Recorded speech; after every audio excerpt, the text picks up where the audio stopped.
సినీ నిర్మాత రామ్ గోపాల్ వర్మ కోసం గాలిస్తున్నారు పోలీసులు.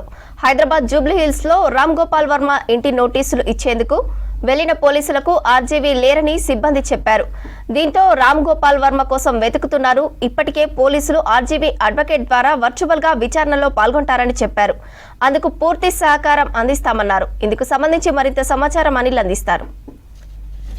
వివాదాస్పద డైరెక్టర్ రామ్ గోపాల్ వర్మకు సంబంధించి ఏపీలో మద్దపాడుకు సంబంధించి కేసు అయితే నమోదైంది. అయితే ఈ కేసులో భాగంగా పోలీసులు ఆయన్ని నోటీసులు ఇచ్చి హాజరు కావాలని చెప్పడంతో హాజరుకు సంబంధించి కూడా నోటీసులు ఇచ్చినా కూడా ఆయన హాజరు కాకపోవడంతో స్వయంగా పోలీసులే ఆయన హైదరాబాద్లో ఉండే జూబ్లీ హిల్స్ ఇంటికైతే చేరుకొని ఆయన్ని అదుపులోకి తీసుకొని కూడా తీసుకెళ్లాలన్న సందర్భంగా ఇక్కడికైతే పోలీసులు రావడం జరిగింది. అయితే ఈ నేపథ్యంలోనే దీనికి సంబంధించి రామ్ గోపాల్ వర్మకు సంబంధించి అక్కడ ఉన్న సిబ్బంది చెప్తున్న విషయానికి వస్తే ఆర్జీవీ ప్రెజెంట్ లేడు. ఆయన బిజీ షెడ్యూల్ ఉండడంతో షూటింగ్ నేపథ్యంలో షూటింగ్ సంబంధించి ఆయన బయటికి వెళ్లారని చెప్పేసి కూడా సిబ్బంది చెప్తున్న పరిస్థితి. ప్రస్తుతం మనతో పాటు అడ్వకేట్ ఉన్నారు. అడ్వకేట్తో మాట్లాడే ప్రయత్నం చేద్దాం. ఆర్జీవీకి సంబంధించి ఆర్జీవీ గారికి నోటీసులు ఇచ్చినా కూడా ఆయన హాజరు కాలేదు. ఈరోజు పోలీసులు స్వయంగా వచ్చి ఆయన్ని అదుపులోకి తీసుకోవడానికి వచ్చారు. సో దీని మీద ఏం మాట్లాడారు? మేము క్లారిటీ ఇచ్చాము, నోటీసులకి రిప్లై ఇచ్చాము. వారిని హానర్ చేస్తారా లేదని చూడాలి. సో అవన్నీ లేకుండా ఇమీడియట్గా అరెస్ట్ చేయడం అనేది ఇలాంటి కేసెస్లో ఉండవు. ఈ హీనియస్ క్రైమ్స్ కాదు, సోషల్ మీడియాకి సంబంధించింది. అరెస్ట్లు ఎప్పుడు చేస్తారు అంటే ఇన్వెస్టిగేషన్కి కోఆపరేట్ చేయకపోవడము, ఇన్వెస్టిగేషన్స్కి ఉన్న విట్నెస్లు కానీ లేకపోతే ఎవిడెన్స్లు కానీ ట్యాంపర్ చేసినప్పుడు. మేము అలాంటివి చేయట్లేదు. మేము కోఆపరేట్ చేస్తామని చెప్పి మేమే నోటీస్కి ఆ రిప్లై ఇచ్చాము.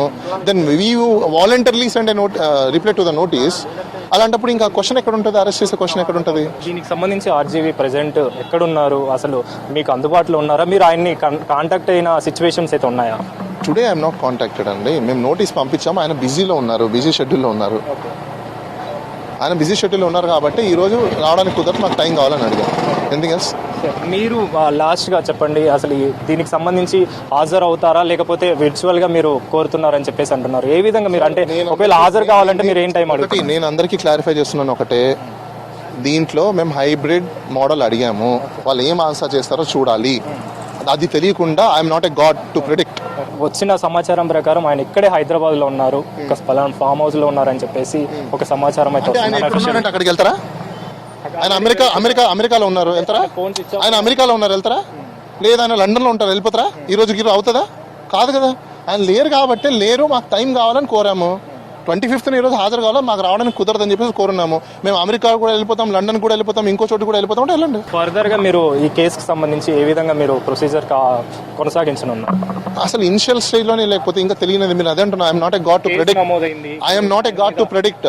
ఆ కేసుకి సంబంధించి రిప్లై చేశాము. చాలా వరకు నేను మీడియా మిత్రులకు అందరికీ నేను కోరేది ఒకటే, సమయం పాటించండి. ఉన్న ఇన్ఫర్మేషన్ సెక్షన్స్ మీద ఆయన మీద కేసులు నమోదైంది సార్. అంటే సెక్షన్స్ పెట్టారు అంతే. 353 బిఎన్ఎస్ కి సంబంధించింది, ఐటీ 66 పెట్టారు మాత్రమే. వాటి పెద్ద హీనియస్ క్రైమ్స్ కాదు, అవి రెగ్యులర్ గా జరిగే క్రైమ్స్. ఒకవేళ వాళ్ళు పోలీసులు తెలంగాణకు సంబంధించి పోలీసుల పర్మిషన్ తీసుకుని ఆయన తీసుకెళ్లే అవకాశం కూడా, దానికి పెద్ద తతంగం ఉందండి. పర్మిషన్స్ తీసుకోవాలంటే అది వేరే మ్యాటర్స్, ఈ మ్యాటర్లకు ఉండవండి. నేను అదే చెప్తున్నాను మీకు. చాలా మంది అందరు ప్రజలు కూడా తెలుసుకోవాలి, దానికి పెద్ద ప్రాసెస్ ఉంటుంది. It's not that easy. Over the night వచ్చేసి అది ఇలా తీసుకెళ్లిపోతున్నారు అంటే వాళ్ళకి సంబంధించిన వాళ్ళకి లీగల్ అవేర్నెస్ లేదు కాబట్టి చాలా మంది తీసుకెళ్లిపోయారు. అదే వాళ్ళకి లీగల్ అవేర్నెస్ ఉంటే వాళ్ళని టచ్ చేసే వాళ్ళు కూడా కాదు. అలా ఎలా తీసుకెళ్లిపోతారు ఒక వ్యక్తిని? అంత ఈజీనా? It's not that easy. నేను అదే చెప్తున్నా, లీగల్ గానే ఏదున్నా కూడా లీగల్ ప్రొసీజర్స్ ఉంటాయి. ఈ కేసులు అంతా సీరియస్ కేసెస్ కాదు. మేము రిప్లై ఇచ్చాము, హానర్ చేయాలి వాళ్ళు. ఇప్పుడు ఆ రిప్లైకి ఆన్సర్ చేయాలి. Then will see. ఇప్పటి వరకు రెస్పాండ్ అయ్యారా మరి పోలీసులు అక్కడ నుంచి? మీరు రిప్లై మార్నింగ్ అండి, పాపం వాళ్ళు ఇందాక ఇక్కడే ఉన్నారు. వాళ్ళు కూడా వెళ్ళాలి, చెయ్యాలి, సుపీరియర్స్ తో మాట్లాడాలి, డిస్కషన్స్ చేసుకోవాలి. మరి దీని మీద ఎంత చర్చ పెట్టుకోవాలో తెలియదు కదా. మీతో ఏం మాట్లాడారు సార్ పోలీసులు వచ్చి?